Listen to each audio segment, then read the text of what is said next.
एक महात्मा जी को समाज के कुछ लोगों ने कहा, महाराज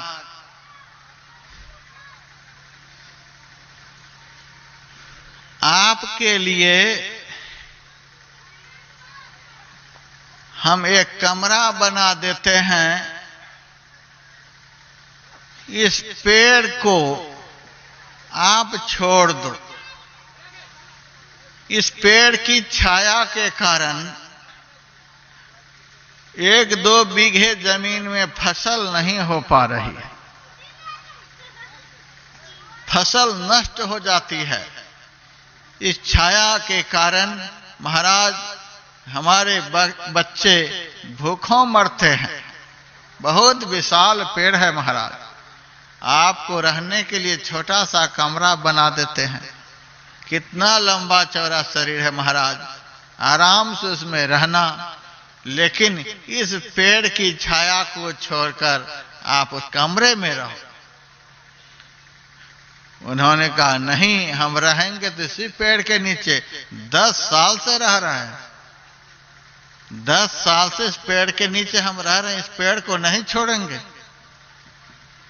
जिन्होंने घर छोड़ दिया, जिन्होंने परिवार छोड़ दिया, समाज को छोड़ दिया, लेकिन एक पेड़ में इतनी आसक्ति, उस पेड़ को नहीं छोड़ पा रहे, मुकदमे करने के लिए तैयार है। 10 साल से पेड़ के नीचे रह रहे, नहीं छोड़ेंगे इस पेड़ को। कमरा दे रहे हैं लेकिन पेड़ छोड़ने के लिए तैयार नहीं। इसको क्या कहेंगे हम? ज्ञानी कहेंगे। ज्ञान की यही परिभाषा है कि समाज के लिए संसार को कौन कहे, प्राण को भी छोड़ सकते हैं। जिस ज्ञान के साथ वैराग्य नहीं हो वह सूखा ज्ञान है, वह रूखा ज्ञान है। गुरुदेव के प्रवचन में है, रूखे ज्ञान से सामाजिक परिवर्तन नहीं हो सकता है।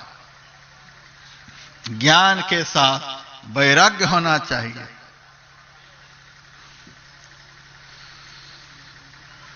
विवेक चूड़ामणि में श्रीमदाद्य शंकराचार्य का वचन है। लोग कहते हैं महाराज ध्यान लगाता हूं, ध्यान में कुछ मिलता नहीं है, ध्यान में कुछ दर्शन नहीं होता है, भजन पर दिन में 3 बार बैठता हूं, भजन में कुछ आनंद नहीं आता है। बहुत लोग अब यह सुनाने लग गए, ध्यान लगाता हूं, भजन करता हूं, भक्ति करता हूं, लेकिन आनंद नहीं आता, भीतर में भगवान का दर्शन नहीं होता, मिलता कुछ भी नहीं। क्या करें महाराज? यह कपोल कल्पित साधना है कि कुछ मिलने वाला भी है? श्रीमदाद्य शंकराचार्य ने कहा ध्यान के समय ध्यानी को आनंद क्यों नहीं मिलता है? भजन करने के समय भक्त को भजन में आनंद क्यों नहीं मिलता है? एक श्लोक उन्होंने लिख दिया, अत्यंत वैराग्यवतः समाधि समाहितस्य दृढ़ प्रबोधः प्रबुद्ध तत्वस्य हि बंध मुक्ति मुक्तात्मनो नित्य सुखानुभूति। अत्यंत वैराग्यवान पुरुष को समाधि का आनंद प्राप्त होता है। अत्यंत वैराग्यवान पुरुष किसको कहते हैं? भयंकर आग की लपट को देखकर आदमी दूर से ही पलायमान हो जाता है। भयंकर आग की लपट के बीच में कोई भी नहीं जाना चाहता। कितनी भी कीमती चीज क्यों न जलकर राख हो जाए, लेकिन उस आग की लपट में कोई भी प्रवेश करना नहीं चाहता। जैसे भयंकर आग की लपट को दूर से ही देख करके आदमी अलग हो जाते हैं, उसमें प्रवेश नहीं करना चाहते, उसी तरह से जितने भी संसार के विषय भोग हैं, उन सारे विषय भोगों को भयंकर आग की लपट समझकर जो उससे सदैव दूर रहते हैं, उसी को वैराग्यवान पुरुष कहते हैं। उसी को सच्चे वैरागी कहते हैं। ऐसे वैराग्यवान पुरुष को भजन में आनंद आता है। तुलसीदास जी महाराज ने विनय पत्रिका में लिखा, जो पै राम लाग तो मीठो। यदि हमको राम मीठे लगते तो दुनिया मीठा नहीं लगती, दुनिया मीठी नहीं लगती।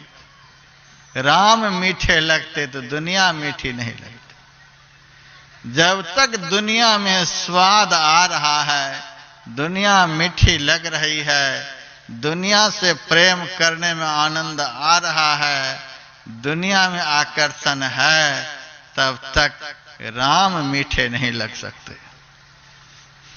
स्वामी राम तीर्थ से किसी ने कहा था, महाराज भगवान का दर्शन कब होगा? स्वामी राम तीर्थ ने कहा, जितना प्रेम तुमको अपनी पत्नी में है, जितना प्रेम तुमको अपने पति में है, जितना प्रेम तुमको अपनी नौकरी में है, जितना प्रेम तुमको अपनी कुर्सी में है, जितना प्रेम तुमको अपने बच्चे में है, उसका आधा प्रेम भी जिस दिन भगवान से हो जाएंगे, उसी दिन दर्शन हो जाएंगे। है उतना प्रेम। सब दिल पर हाथ रखकर बोल सकते हैं, है उतना प्रेम। लड़के को स्कूल भेज देते हैं, छुट्टी का समय जैसे ही होता है कि माता पिता दरवाजे पर से झांकते रहते हैं, बेटा अब तक नहीं आया है, बेटा अब तक नहीं आया है। यदि 2-4-10 मिनट विलंब हो जाए तो दरवाजे पर से भी आगे बढ़ने के लिए तैयार हो जाते हैं। क्या बात है, अब तक लड़का नहीं आया है। यदि कोई स्कूल में कार्यक्रम हो जाए, घंटा लग जाए, तो आप स्कूल तक पहुंचने को तैयार और टीचर से झगड़ने के लिए भी तैयार। क्या बात है, इतनी देर हो गई, लड़के को अब तक नहीं भेजे, हम कब से प्रतीक्षा कर रहे हैं। एक छोटे बेटे से मिलने के लिए कितना आपके दिल में तड़प है, अब तक नहीं आया, अब तक नहीं आया, कितना आकर्षण है। कभी भी ध्यान के समय ऐसा मन में हुआ है, ऐसी तड़प हुई है, अब तक ध्यान में दर्शन नहीं हुआ, अब तक भगवान का दर्शन नहीं हुआ, अब तक दर्शन नहीं हुआ।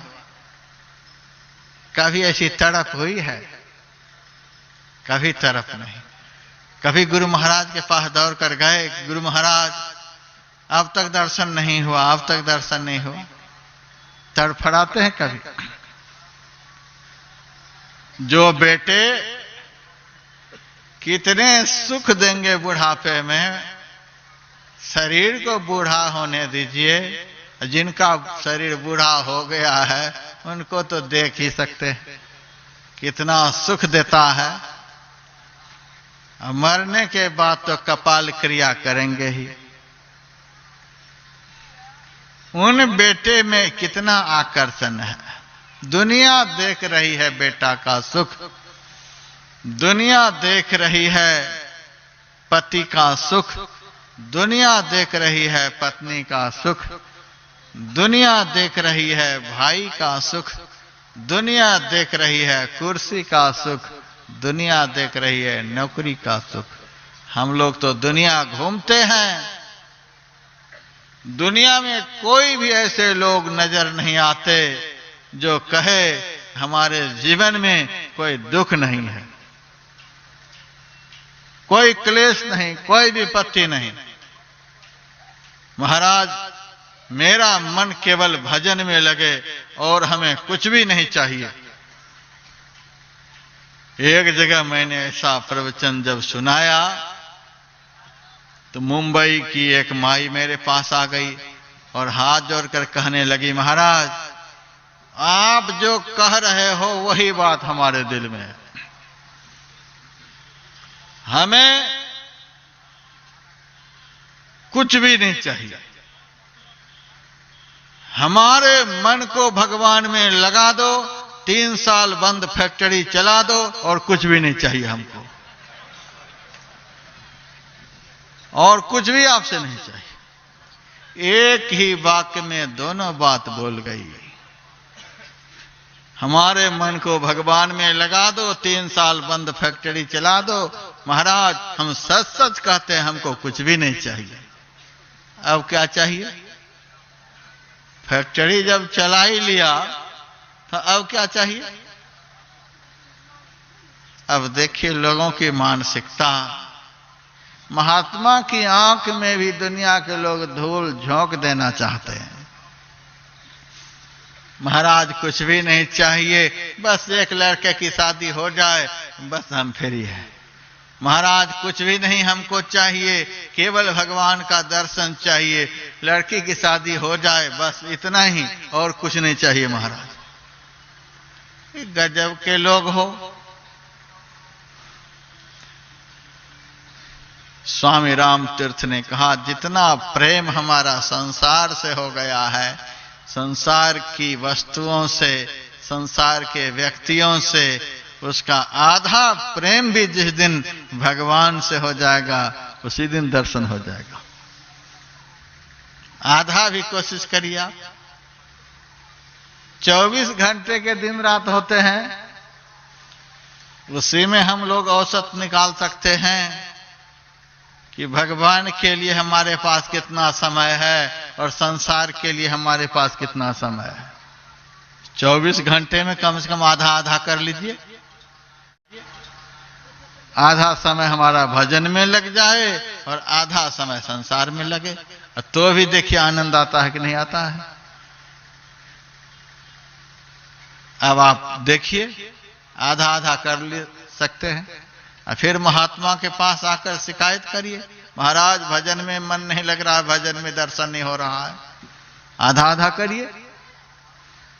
चलिए आधा भी नहीं, 18 घंटे संसार का काम, 6 घंटे ही लगातार भजन कीजिए, वह भी नहीं।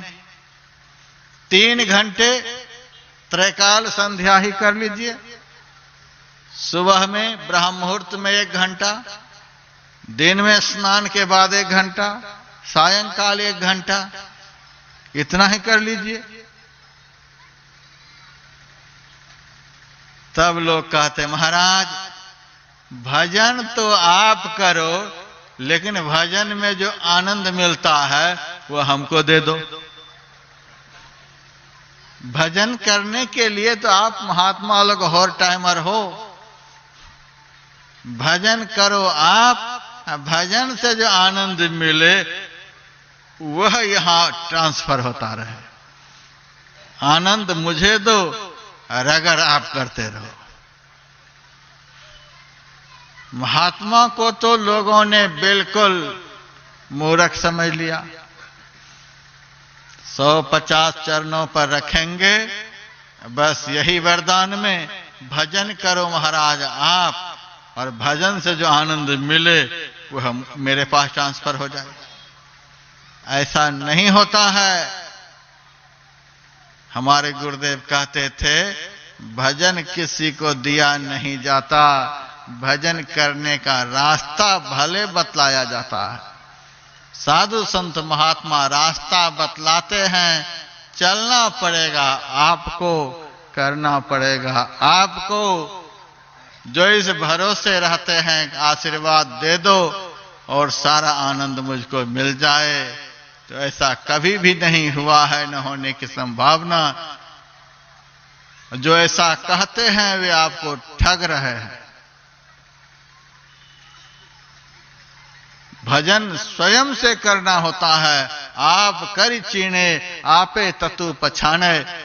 गुरु नानक देव जी महाराज ने कहा, अपने से करके होता है, अपने से ही उस तत्व की पहचान होती है। समुद्र की तलहटी से गोताखोर बाहर निकला। उससे कुछ लोगों ने पूछा, अरे गोताखोर, जब तू समुद्र की तलहटी में रत्न को ढूंढता है तो उस समय अंदर में कैसा लगता है? उस समय अंदर का वातावरण कैसा होता है? देखने में कैसा लगता है?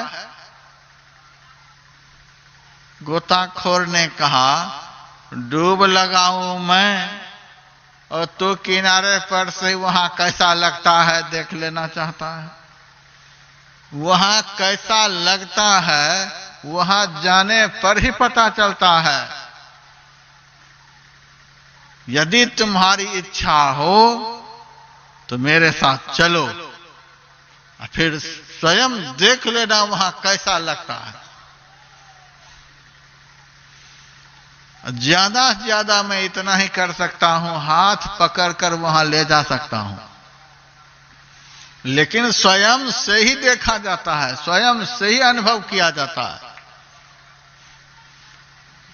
ऐसा नहीं करो, रहूं मैं सूखी जमीन पर ही, लेकिन वहां कैसा लगता है उस दृश्य का अनुभव करा दो। गोताखोर ने कहा, 100 जन्म में भी ऐसा नहीं होगा। जिन ढूढ़ा तिन पाइया, गहरे पानी पैठ, मैं बोरी डूबन डरी, रही किनारे बैठ।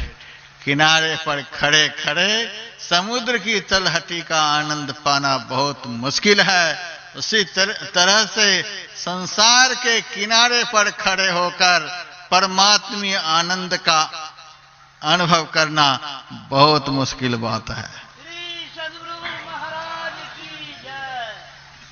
अपने से उस तत्व की पहचान होती है। अत्यंत वैराग्यवतः समाधि, अत्यंत वैराग्यवान पुरुष को समाधि का आनंद प्राप्त होता है, ध्यान का आनंद प्राप्त होता है। जिसको संसार बिल्कुल अच्छा नहीं लगता, जिसको ध्यान में संसार बिल्कुल नहीं दिखलाई देता, जो संसार को दिल से भजन के समय भूल जाता है, संसार की आसक्ति जिनके अंदर बिल्कुल नहीं है, उसी भक्त को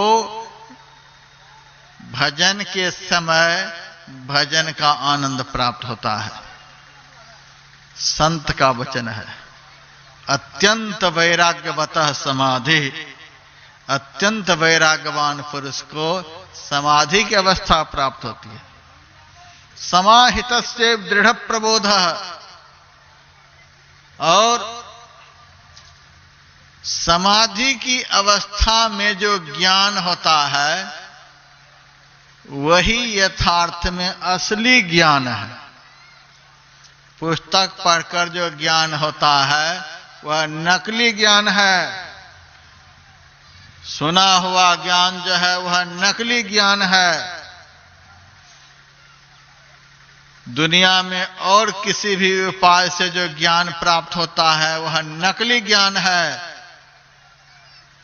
और ध्यान के द्वारा, भजन के द्वारा अंदर में अनुभव करके जो ज्ञान होता है वह असली ज्ञान होता है। उसको असली ज्ञान कहते हैं।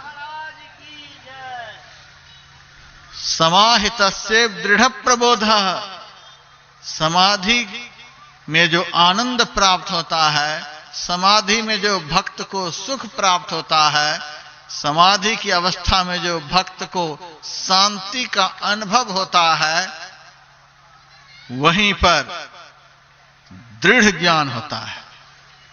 एक अदृढ़ ज्ञान है और दूसरा दृढ़ ज्ञान है। सुन करके, समझ करके, पुस्तकों को पढ़ करके और भी किसी उपाय से जो ज्ञान होता है उसको अदृढ़ ज्ञान कहते हैं।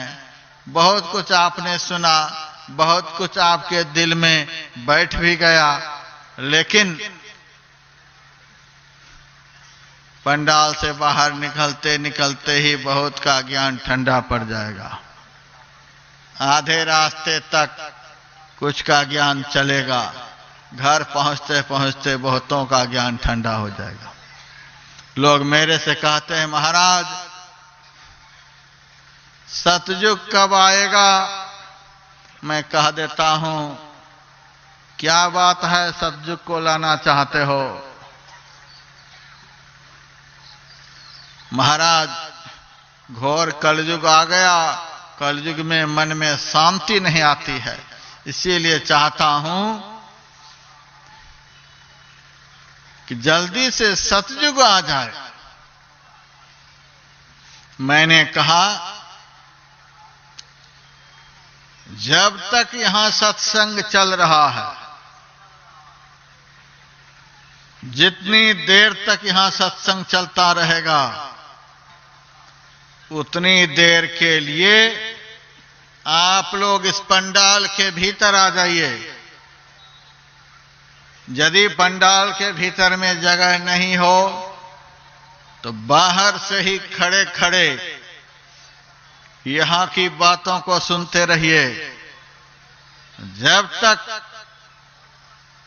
यहां से निकली हुई ज्ञान की धारा आप लोगों के कान होकर अंदर में पहुंचती रहेगी, तब तक आप लोगों के जीवन में कलयुग आ नहीं सकता है। तब तक के लिए आप लोगों को सतयुग में जीने का फल मिलेगा। जब तक यहां सत्संग चलता रहेगा तब तक यहां सतयुग का वातावरण रहेगा। अभी आप लोग सतयुग में हैं। यहां के भक्तों के प्रबल पुरुषार्थ से, गुरु महाराज की असीम कृपा से कलयुग में सतयुग की स्थापना हो गई है। 2 दिनों के लिए इस झंझड़ा गांव में सतयुग आ गया। सतयुग में आप लोग बैठे हुए हैं। फिर लोग कहते हैं महाराज युग तो 4 हैं, फिर त्रेता किसको कहते हैं, द्वापर किसको कहते हैं और कलयुग किसको कहते हैं? मैं कह देता हूं, मेरा प्रवचन जब समाप्त हो जाएगा, यहां 2 आध्यात्मिक आरतियां हो जाएंगी। आरती के समाप्त होते ही आप देखिएगा पुरुष वर्ग से तो कम माताओं की तरफ से कुछ ज्यादा शोरगुल शुरू हो जाएगा।